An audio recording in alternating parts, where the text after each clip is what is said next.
I am Meenu and we are doing full Pearl book explanation in this channel. We are providing here question and answers, think and answers, worksheet, back exercise of all the subjects like English, Maths, SST, Science, everything you will get from this channel. So if you are new in our schedule, then please subscribe the channel so that you don't have to wander here and there for anything. So don't forget to like and subscribe the channel.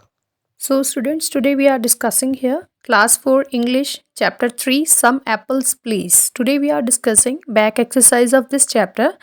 So let's get start the video. Here A part is your teacher will read out section 1. Listen and tick the correct words to complete these sentences. Yes, हमने यहाँ पर full chapter मैंने reading यहाँ पर आपको पिछली video इसमें डाली थी, तो आप वो भी वीडियो देखिए ताकि आपको चैप्टर के बारे में फुल नॉलेज हो सके। यहाँ पर हम चैप्टर डिस्कस नहीं करेंगे, सिर्फ मैं आपको यहाँ पर आंसर बताऊँगी कि कौन से क्वेश्चन का कौन सा आंसर है, क्योंकि अगर मैं चैप्टर डिस्कस करने लग गई यहाँ पर तो वो वीडियो काफ़ी लंबा हो जाएगा, इसीलिए यहाँ पर सिर्फ आंसर हम डिस्कस करेंगे। ठीक है, तो यहाँ पर ए पार्ट है, फर्स्ट पार्ट देखिए, हमने सेक्शन 1 पढ़ना है। ठीक है, उसके अकॉर्डिंग ही हमने यहाँ पर आंसर देने हैं। तो यहाँ पर फर्स्ट क्वेश्चन देखिए, the old women did not have, old women के पास क्या नहीं था? ए फ्लोर, बी एप्पल्स, सी प्लम्स। तो चैप्टर में हमने क्या पढ़ा था? चैप्टर के अकॉर्डिंग जो ओल्ड वुमेन थी उसका एप्पल पाई खाने का मन था, तो उसके पास एप्पल्स नहीं थे, तो यहाँ पर आंसर बी है, the old women did not have apples. Second question is the old women had A plums, B butter, C apples. Old women के पास क्या था? ओल्ड वुमेन के पास क्या था? प्लम्स थे, क्योंकि उसके पास प्लम्स का पेड़ था, तो ओल्ड वुमेन के पास इन तीनों में से क्या था? प्लम था। Number 3 is the old women took a basket of plums because she thought she could A exchange them, B sell them, C gift them. तो ओल्ड वुमेन ने बास्केट के अंदर प्लम्स रखे थे, क्या सोच कर रखे थे? उसने ये सोच कर रखे थे कि वो प्लम्स के बदले में किसी से भी जाकर एप्पल्स ले लेगी। ठीक है, तो एक्सचेंज उसने करने के लिए वो जो प्लम्स थे वो बास्केट में रखे थे, तो answer is A exchange them. 4 number, she exchange the plum for a feather, B jelly, C cone. या आंसर इज ए फेदर। जब वो प्लम लेकर रोड में निकली थी तो सबसे पहले उसे फेदर ही मिले थे, एक्सचेंज करके प्लम के बदले में उसने फेदर ले लिए थे। Number 5, she then exchange the feather for A straw, B bread, C cotton. यहाँ पर उसके बाद जब उसे फेदर्स मिल गए थे तो फेदर्स के बदले में उसने क्या लिया था? फेदर्स के बदले में क्या एक्सचेंज किया था उसने? Your answer is bread. Okay, B part is read section 2, divide the class into 2 teams. In turns, each team should ask a question about the story using the words your teacher gives you. यहाँ पर आपने section 2 खुद से पढ़ना है और उसके बाद यहाँ पर ये बताया गया है कि क्लास को 2 टीम्स में आपकी टीचर डिवाइड करेगी और उसके बाद एक टीम जो है वो दूसरी टीम से क्वेश्चन पूछेगी, सेक्शन 2 में किस तरह क्या पढ़ा आपने उसके अकॉर्डिंग ही क्वेश्चन पूछे जाएंगे। तो यहाँ पर मैं आपको बता देती हूँ कि कौन कौन से क्वेश्चन बन रहे हैं सेक्शन 2 के according. Okay, question number 1 is was the old lady happy that she had plums. क्या ओल्ड लेडी खुश थी कि उसके पास प्लम है? और सेकंड क्वेश्चन बनता है सेक्शन 2 के according, was the old man happy receiving the puppy. क्या ओल्ड मैन जो था वो पपी रिसीव करके खुश था? ठीक है, सेक्शन 2 के अकॉर्डिंग ये 2 क्वेश्चंस बनते हैं। C part, fill in the table with information from the story. यहाँ पर हमने इस टेबल को फिल करना है स्टोरी के अकॉर्डिंग। जैसे हमने स्टोरी पढ़ी है, क्या इन्फॉर्मेशन हमें मिली है, उसी से ही हमने इस टेबल को फिल करना है। फर्स्ट कॉलम में लिखा है what the old women had, second column में है what she exchanged it for, और थर्ड कॉलम में है who she exchanged it with. तो चलिए इस टेबल को फिल करना स्टार्ट करते हैं।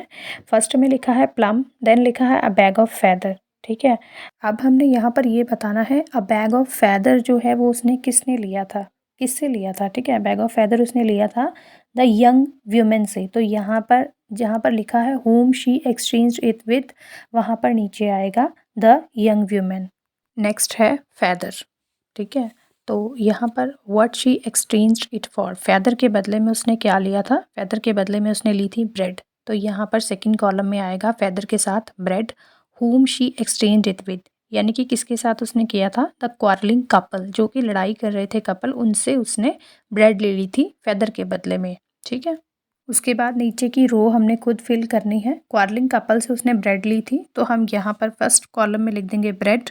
उसके बाद ब्रेड के बदले में उसने क्या ले लिया था, पपी ले लिया था। ठीक है, तो सेकंड कॉलम में आएगा पपी, और थर्ड वन में वो पपी उसने लिया किससे था, वो पपी उसने लिया था मदर से। ठीक है, तो यहाँ पे आएगा द मदर। अब हम फोर्थ रो को फिल करते हैं। फोर्थ रो में फर्स्ट कॉलम में आएगा पपी।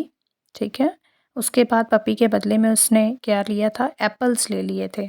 ठीक है, और वो एप्पल्स उसने लिए किससे थे, द लिटिल ओल्ड मैन से। ठीक है, तो यहाँ पर टेबल हमारा फिल हो गया।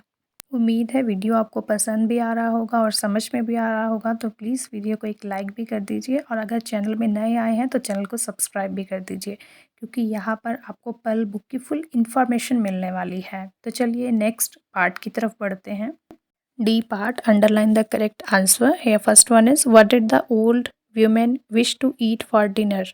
ओल्ड वुमेन डिनर में क्या खाना चाहती थी, here answer is apple pie, C. Okay, second one is what did the young women want to do with the plums. जो यंग वुमेन थी वो प्लम का क्या बनाना चाहती थी, क्या चाहती थी वो प्लम के साथ करना, वो प्लम का जैम बनाना चाहती थी। ठीक है, तो here A answer is A, make jam. Third one is what were the man and the women in the farm house quarrelling about. Farm house में मैन और वुमेन आपस में झगड़ा कर रहे थे, किस बात को लेकर, वो झगड़ा कर रहे थे कि पिल्लो के अंदर किस चीज़ की स्टफिंग करनी है। ठीक है, तो वहाँ पर ओल्ड वुमेन थी, उसने उनको फेदर्स दे दिए थे कि आप पिल्लो में स्टफ़ कर लीजिए फेदर्स। ठीक है, तो यहाँ पर उनका झगड़ा किस चीज़ के लिए हो रहा था, how to stuff a pillow. So here answer is B.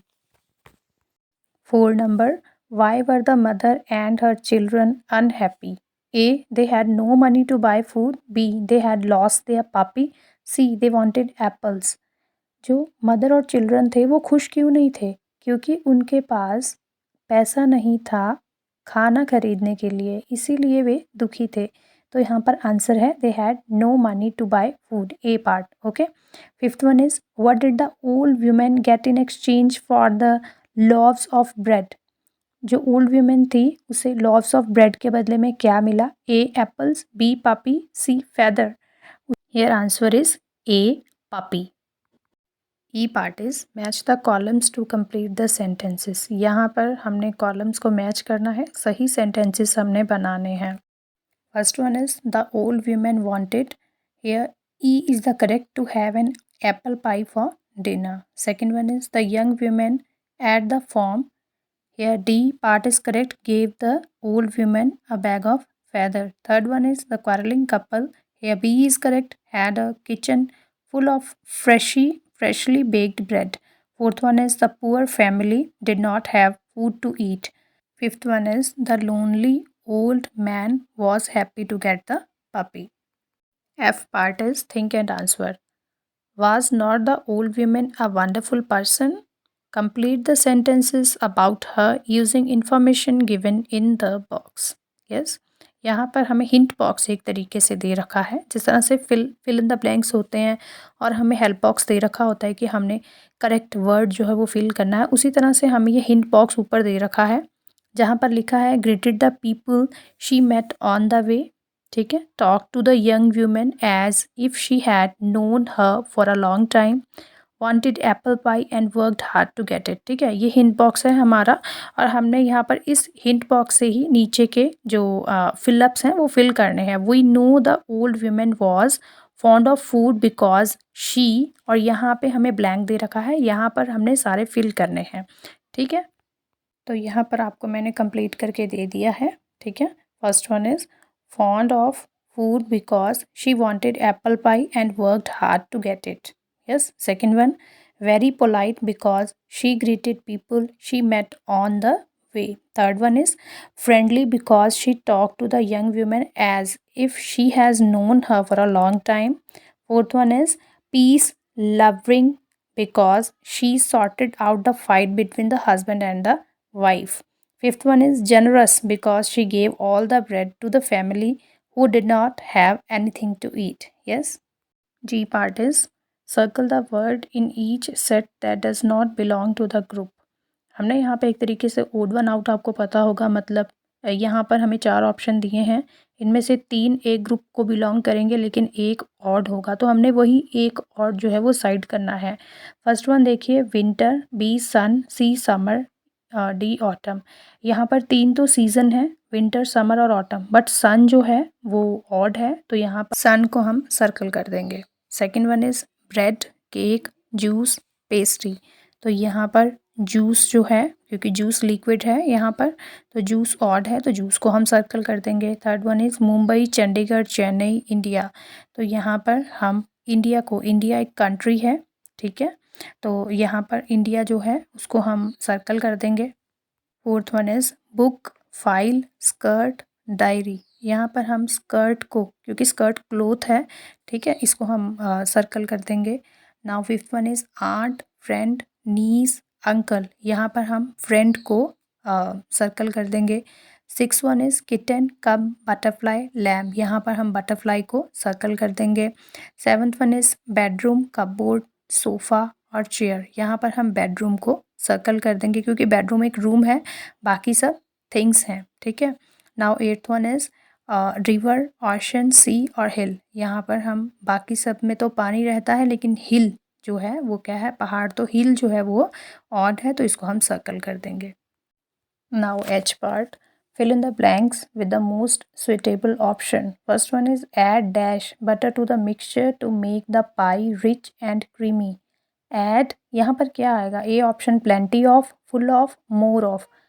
Add plenty of butter to the mixture to make the pie rich and creamy. Yes. Now second one is Deena and Ratan were dash over whose turn it was to ride the bicycle. A part is talked, B part is disagreement, C part is quarreling. Here option C is correct, quarreling. Third one is I dash Saina Nehwal for her hard work and success. Admit, admire or achieve. I admire. Yes, here B part is correct. Fourth one is Mr. Khan has been dash a good job in Mumbai. Exchanged, imagined or offered. यहाँ पर offered is the correct. Yes, C correct. Fifth one is if it continues to rain so heavily, we may have to dash the cricket match. Call up, call off or call away. Here call off is the correct option. Sixth one is after the show, Joe served a delicious dash to the guest. Food, dinner or menu. Here dinner is the correct. B. Yes. I part is match the columns to make some more common expressions with and. Yes. First one is black and white, ये solve करके दिया हुआ है, आगे के हमने खुद solve करने हैं। Black and white, high and mighty, sick and tired, short and sweet, alive and well. यहाँ पर जे भी मैंने सॉल्व करके आपको दे दिया है, जे पार्ट है at the letters TH at the beginning or at the end of these groups of letters to make complete words. हमने TH या तो पहले ऐड करना है या बाद में ऐड करना है, तो आप देख लीजिए आपने कहाँ पर ऐड करना है। तो यहाँ पर ये भी आपको सॉल्व किया हुआ है। First one is seventh, second one fifth, third one thin, तो टीच यहाँ पे हमने आगे ऐड किया, ठीक है, इनके आगे ऐड किया तो थिन आ गया, ठीक है। Now think, path, smooth, with, 30 teeth, तो यहाँ पर हमने पूरा सॉल्व कर लिया। Now K part is read the story again. Which nouns have been replaced by the underlined pronouns? Write them on the blank. Yes. यहाँ पर ये भी मैंने आपको पूरा सॉल्व करके दे दिया है, आप यहाँ से खुद से देख करके कर सकते हैं। Next one is L part, rewrite the summary of the story in your notebook. ये जो समरी नीचे दे रखी है यही आपने नोटबुक में दोबारा से लिखनी है। Use suitable pronouns instead of the underlined words. यहाँ पर जो अंडरलाइन वर्ड किए हुए हैं इसके बदले में हमने प्रोनाउंस लगाने हैं, ठीक है। प्रोनाउंस का मतलब आपको पता होगा, ही, शी, इट, यू, वी, दे। आपको कौन सा प्रोनाउंस सुटेबल लगता है वो हमने यहाँ पर अंडरलाइन वर्ड्स के बदले में लगाना है, तो ये भी मैंने सॉल्व करके आपको दे दिया है। An part is what lesson do you learn from the story, some apples please discuss in class. Answer is the main lesson that I learned from this story is that, like the old women, if we work hard and will focus towards a goal, we are sure to achieve anything we set out to. इस chapter से हमने क्या सीखा? इस chapter से हमने ये सीखा कि अगर हम कोई गोल लेके चलते हैं, कोई टारगेट लेके चलते हैं, उसे कंप्लीट करने के लिए अगर हम वर्क हार्ड करते हैं, तो वो टारगेट हमारा कंप्लीट हो ही जाता है। जिस तरह से कि इस चैप्टर में हमने पढ़ा, ओल्ड वुमेन एप्पल पाई खाना चाहती थी, लेकिन उसके पास प्लम्स थे, तो उन प्लम्स को वो बास्केट में लेकर गई और उसके बाद लास्ट में उसे 3-4 बार एक्सचेंज करने के बाद एप्पल्स मिल ही गए, यानी कि उसने वर्क हार्ड किया। अगर वो घर ही पे रहती तो क्या उसे एप्पल्स मिलते? नहीं मिलते, है ना? उम्मीद है आपको आज का ये वीडियो पसंद आया होगा, तो please viewers like and subscribe the channel. Thank you so much, bye bye.